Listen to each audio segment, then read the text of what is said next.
Hi, இது ஒரு previous year question paper தான் பார்க்கலாமா?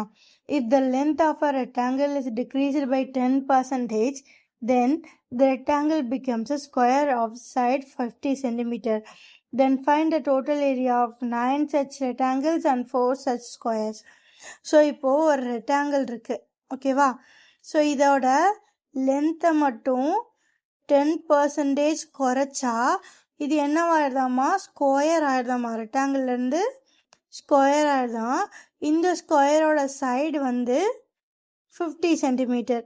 ஸோ ஸ்கொயரில் பார்த்தீங்கன்னா லென்த்து பிரெத்து ரெண்டுமே ஈக்குவலாக தான் இருக்கும், 50 சென்டிமீட்டர். சி, இங்கேருந்து இப்படி ரெக்டாங்கிள்லேருந்து ஸ்கொயராக மாறுறதுக்கு எதை மட்டும்தான் குறைக்கிறாங்க? லென்த்தை மட்டும்தான் குறைக்கிறாங்க. பிரெத் அப்படியே இருக்கு.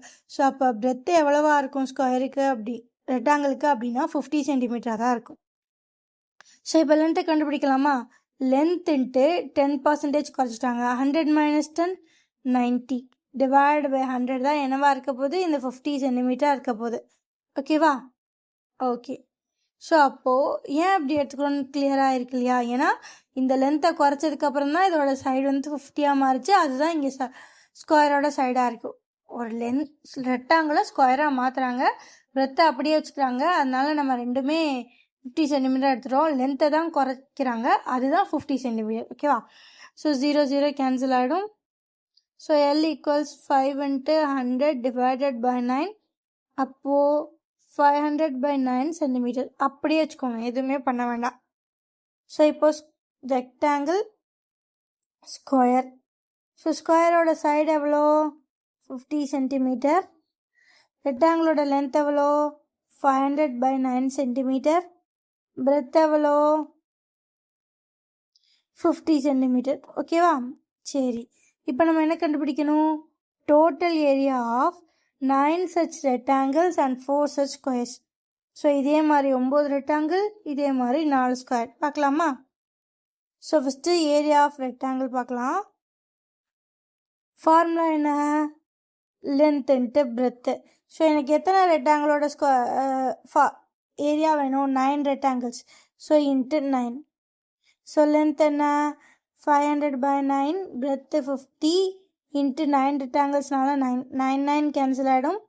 0 0 0. So 3 zeros, 5 5s are 25. So இப்போ என்ன கண்டுபிடிச்சிட்டோம்? 9 ரெக்டாங்கிள்ஸோட ஏரியா கண்டுபிடிச்சிட்டோம். இப்போ ஸ்கொயருக்கு பார்க்கலாம். ஸோ ஸ்கொயரோட ஏரியா ஃபார்முலா என்ன? ஏ ஸ்கொயர். எத்தனை ஸ்கொயருக்கு எனக்கு வேணும்? 4 ஸ்கொயருக்கு. So into 4.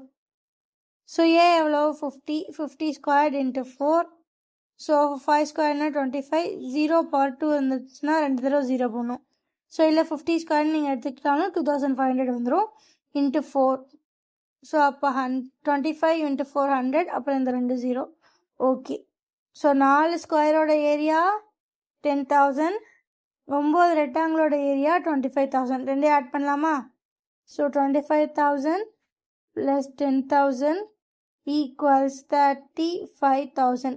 ஸோ இதுதான் ஆன்சர். ஸோ அப்போ ஆப்ஷன் சி. ஸோ இந்த சம்மை பொறுத்தளவு ஒன்றே ஒன்று தான். ரெக்டாங்கிளை ஸ்கொயராக மாற்றுறப்போ அவங்க பிரெத்தை பற்றி பேசவே இல்லை. ஸோ அது அப்படியே இருக்கும். ஸோ அதுக்கப்புறம் எப்படி மாற்றுறாங்கன்றதை அவங்க சொன்ன மாதிரியே நம்ம எடுத்துக்கிட்டோன்னா ஆன்சர் ஈஸியாக வந்துடும், ஓகேவா? ஸோ இந்த மாதிரி நிறைய பார்க்க நம்ம சேனலை சப்ஸ்கிரைப் பண்ணுங்கள்.